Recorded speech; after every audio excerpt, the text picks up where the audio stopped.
Welcome to RTV. నేను మీ గయాజ్ని. ఉదయగిరి నియోజకవర్గం మేకపాటికి కంచుకోట. అదేవిధంగా 2014 నుంచి ఇప్పటి వరకు ఆత్మకూరు కూడా కంచుకోటగా ఉంది. అయితే బలమైన వ్యక్తి ఆనం రామనారాయణ కూడా ఆత్మకూరుకు వస్తున్నాడు. అయితే ఈ కంచుకోట బద్దలవుతుందా లేదంటే అదే స్టాండర్డ్ అవుతుందా అనే అంశం మీద కూడా మనం మాట్లాడేందుకు మనతో ఎమ్మెల్యే విక్రమ్ రెడ్డి ఉన్నారు. ఆయనతో మాట్లాడుతాం. నమస్తే సార్. సార్ చెప్పండి, అంటే బలమైన వ్యక్తి ఆనం రామనారాయణ గతంలో కూడా గెలిచాడు, ఇక్కడ మంత్రి కూడా పనిచేశారు. అలాంటి వ్యక్తి వస్తున్నాడు. ఈ పార్టీకే మేకపాటి వర్గంలో కూడా కొంతమంది అటు పోతున్నారన్న ప్రచారం అయితే ఉంది. అయితే ఎలా ఉంది, ఎలా మోట్టుకోగలరు? ఈ ప్రచారం ఒక సంవత్సరం నుంచి చేస్తున్నారు. ఇప్పుడు దాకా ఏం కనపడలేదు. అందరు ఇక్కడే ఉన్నారు. బలమైన క్యాండిడేట్ అంటే 2009లో కూడా ఆత్మకూరులో గెలిపించింది మేకపాటి వాళ్ళు. ఆ రోజు సహకరించారు కాబట్టి గెలిచారు, లేకపోతే ఇక్కడ గెలిచే ప్రసక్తే లేదు. ఈసారి కూడా దాదాపు మీరందరూ చెప్పడం, నేను చెప్పడం కాదు, మీరందరూ చెప్పారు భయపడిపోయారు అని చెప్పేసి. దాని తర్వాత వెళ్ళిపోయినారు, వెంకటగిరి కావాలన్నారు. దాని తర్వాత ఇంకో వేరే కాన్స్టిట్యున్సీ అన్నారు.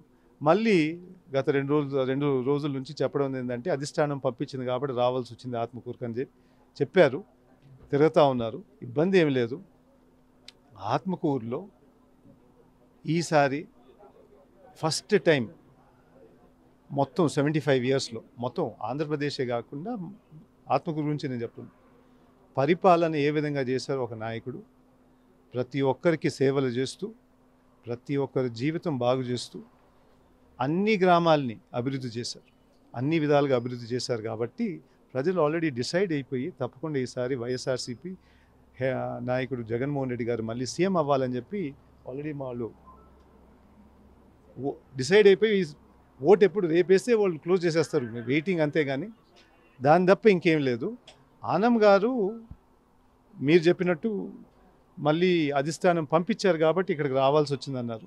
ఎవరు వచ్చినా కాదు పర్వాలేదు మాకని చెప్పాము. గట్టి మనిషినే పంపించారు కాబట్టి మాకు ఇబ్బంది ఏం లేదు. మేము టాప్ 10లో ఉంటామని చెప్పి మీకు తెలియపరుస్తున్నాను. సార్, అదేవిధంగా అంటే బీజేపీ, జనసేన, టీడీపీ 3 కలయిక వల్ల ఎలా ఉండబోతుంది 2024 ఎన్నికలు?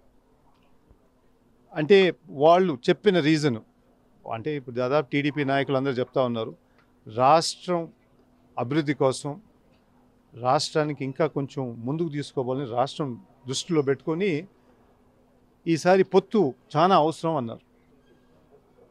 నాకు తెలిసి 2019 నుంచి 2024 ఇప్పటికీ బీజేపీ నాయకులు వచ్చి మోదీ గారు అదేం మారలేదు. 2019లో పవన్ కళ్యాణ్ గారు కూడా జనసేన నాయకుడే, వాళ్ళేం మారలేదు. అంటే వాళ్ళు చెప్పడం ఏంటంటే 2019లో రాష్ట్రం గురించి ఆలోచించలేదని. ఆ 2019లో మన టీడీపీ నాయకులందరూ మోడీ గారి గురించి ఎంతెంతో మాట్లాడారు, మీరందరూ చూశారు. ఆయన పెద్ద సేనని మొత్తం దేశానికి, అసలు కుటుంబాన్ని చూసుకోలేని మంచి దేశం నడిపిస్తాడని చెప్పి చాలా పర్సనల్ కామెంట్స్ కూడా చేశారు. అమిత్ షా గారు వచ్చినప్పుడు తిరుపతికి చెప్పులు ఇసిరేశారు. ఆ రోజు అదే మనిషి గురించి మాట్లాడింది. ఈరోజు మనిషే మారలేదు కదా. అయితే వాళ్ళకి రాష్ట్రం ఇప్పుడు గుర్తొచ్చింది, అప్పుడు ఎందుకు గుర్తులేదు? అంటే ఈరోజు వాళ్ళు సొంతంగా ఎన్ని పొత్తులు చేసుకున్నా కానీ వాళ్ళ నంబర్స్ మ్యాచ్ కావట్లా, ఏం చేసినా కానీ గెలవట్లేదు. కాబట్టి బీజేపీని అన్న పెట్టుకుంటే ఈసారి సెంటర్ నుంచి కొంచెం ప్రొటెక్షన్ వస్తుందని చెప్పేసి ఆలోచనతో పోయి ఉన్నారు. అదొకటి. వాళ్ళకి ఏంటంటే ముఖ్యంగా మన అర్థమైపోయింది, ఒక ఇంపార్టెంట్ పొత్తు మిస్ అయిపోయినారని చంద్రబాబు గారు. టీడీపీ వాళ్ళు ప్రజలతో పొత్తు పెట్టుకోవడం మర్చిపోయారు. వాళ్ళకి ఎప్పుడు బాగా చేయలేదు. పోయినసారి దాదాపు ఎన్నో మేనిఫెస్టోలో హామీలు ఇచ్చి ఏది అమలు చేయలేకపోయినారు. అట్లాంటిది ఇప్పుడు ఒక ముఖ్యమంత్రి గారు వచ్చి ప్రతి ఒక్కటి 99.5% అమలు చేసి మళ్ళీ ఎంతో ధైర్యంగా మంచి జరిగితేనే ఓటేనని చెప్పే నాయకుడు దేశంలో ఫస్ట్ నాయకుడు వచ్చి మన జగన్మోహన్ రెడ్డి గారు. అందుకు అది భయపడిపోయి ఉన్నారు. మొన్న సిద్ధం సభలో అందరు గమనించి ఉంటారు, నేను కళ్ళారా చూశాను. దాదాపు నెల్లూరు నుంచి మేదరమెట్ల దాకా ట్రాఫిక్ జామే కనపడింది. అసలు ఒంగోలు దాటితే మాత్రం చాలా ఇబ్బందిగా ఉండింది. ఆ సభ ఎంటర్ అయినప్పుడు 4 కిలోమీటర్లు అది రన్వే ఉండింది. 2:30కే 4 కిలోమీటర్లు రన్వే ఫుల్ అయిపోయి సభ అంతా నిండిపోయి ఉంది. వెనకాల ఇంకా ఒంగోలు దాకా బస్సులన్నీ జామ్ అయిపోయి ఉన్నాయి. అంటే ఊటిని ఎక్కించే మనిషి కాదు. వాళ్ళు ఆ కళలు, వాళ్ళు ఆ ప్రేమ చూస్తే ఒక్కసారి మాకు మా దేవుడు కనపడాలని చెప్పి వచ్చినారు. అట్లాంటి రుణపడి ఉన్నారు మన ప్రజలందరూ. అదంతా ఆ రోజు ఓటింగ్ రోజు కనపడుతుంది. ఇప్పుడు ఏమి అంటే ఈ మధ్య పేపర్లలో కూడా ఇది గ్రాఫిక్ అంటారు, ఇది ఎంతవరకు కరెక్ట్ అంటారు? అంటే అంటే ఇప్పుడు పాపం ఇదేంటి ఆ ఒక్క దాంతో అర్థమైపోయింది వాళ్ళు ఎంత భయపడిపోయి ఉన్నారని. ఒక 15 లక్షల మంది చూసింది అది అబద్ధం అని చెప్పే ప్రయత్నం చేశారు. కాబట్టి ఆ ఒక్క దాంట్లో వాళ్ళ పేపర్ ప్రతిరోజు ఏ విధంగా అబద్ధాలు రాస్తున్నారు అనేది ఇప్పుడు అందరికీ క్లియర్గా అర్థమైపోయింది. ఎందుకంటే ముందైతే ఇంట్లో కూర్చొని ఉంటాం. ఇంట్లో కూర్చున్నప్పుడు పేపర్ చదివినప్పుడు అక్కడ ఏం జరిగిందో మనకు తెలియదు. ఇప్పుడు అందరూ అక్కడ పోయారు. ఆ 15 లక్షల మంది మళ్ళీ ఊరికొచ్చి ఊరంతా చెప్పేశారు. అంటే 15 లక్షలు ఇంటూ 10 వేసుకున్నా కానీ 2 కోట్ల మందికి ఆ విషయం తెలిసిపోయింది. అయినా కానీ వీళ్ళు ఆ విధంగా రాశారు, దొరికిపోయినారు. సార్ ఇంకొకటి, ఒక పక్క బీజేపీ, టీడీపీ, జనసేన ఒక పక్క ఉండి కదిలి రా అంటున్నారు, మరో పక్క ఒంటరిగా వైఎస్ఆర్సీపీ మీరు సిద్ధం అంటున్నారు. 2024 ఈ యుద్ధం ఎలా ఉంటుంది? చాలా సింపుల్ అండి. మీరు అందరూ చూశారు, మా ముఖ్యమంత్రి గారు సిద్ధంగా ఉన్నారు. 4 సభలు కూడా నడిపారు.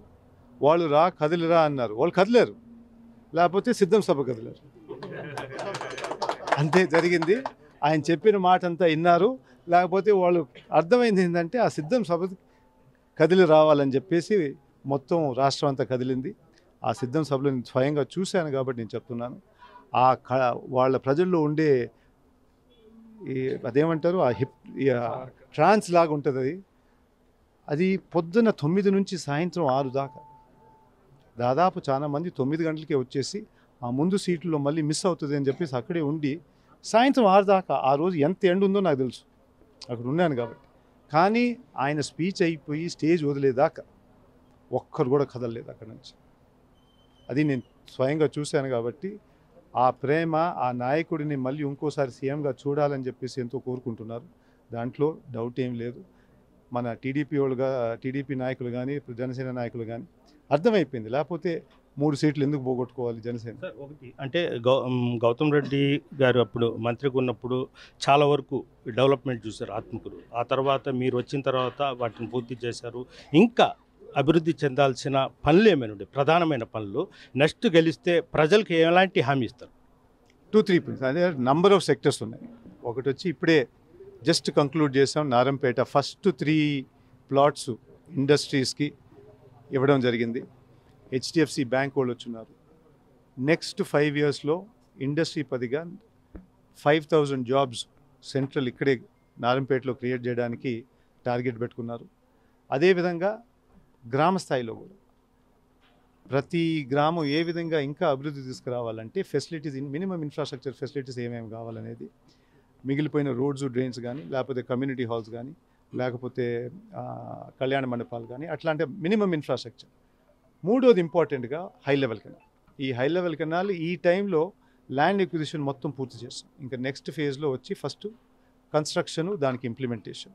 ఈ 3 క్రిటికల్ ఆత్మకూరుకి నెక్స్ట్ 5 ఇయర్స్లో పెద్దగా ప్లాన్ పెట్టి మీరు అందరు గమనించుంటారు. ప్రతి గ్రామానికి ఒక మేనిఫెస్టో చేస్తున్నాం. ప్రతి గ్రామానికి అవసరమైన ఇన్ఫ్రాస్ట్రక్చర్ ప్రాజెక్ట్ కానీ ఏముందనేది ఆ గ్రామాన్ని పట్టి వాళ్ళు సర్వే చేసిన తర్వాత ప్రతి గ్రామానికి ఒక 2 బోర్డులు పెట్టున్నాం. నెక్స్ట్ 5 ఇయర్స్లో ఏం చేయబోతున్నాం, ఈ 5 సంవత్సరాలు ఏం జరిగిందనేది కూడా దాంట్లో రాసి పెట్టున్నాం. అంటే ప్రజలందరికీ తెలియాలి, మనం ఒకసారి చెప్పామంటే తప్పకుండా చేస్తామని చెప్పేసి. గ్రౌండ్ లెవెల్లో, దాని తర్వాత మండల్ లెవెల్లో, దాని తర్వాత మొత్తం కాన్స్టిట్యున్సీ లెవెల్లో ఒక మేనిఫెస్టోలాగా తయారు చేశాం. అంటే ఆత్మకూరు నియోజకవర్గానికి ఇంకా అభివృద్ధి చేయాల్సిన అవసరం ఎంతో ఉంది. 2024లో ప్రజలు మళ్ళీ తననే గెలిపిస్తారు. ఖచ్చితంగా ఆత్మకూరు నియోజకవర్గం మరింత అభివృద్ధి చేస్తామని కూడా ఎమ్మెల్యే మేకపాటి విక్రమరెడ్డి చెప్తున్నారు. వీడియో ప్రదీప్తో గయాస్, RTV ఆత్మకూరు నుంచి. 16 కార్పొరేషన్లతో పాటు ప్రత్యేకంగా ముదిరాజ్ కార్పొరేషన్ ప్రకటించిన తెలంగాణ కాంగ్రెస్ పార్టీకి ప్రత్యేక ధన్యవాదాలు. నీలం మధు ముదిరాజ్ కాంగ్రెస్ పార్టీ రాష్ట్ర నాయకులు, పటాన్చెరు నియోజకవర్గం.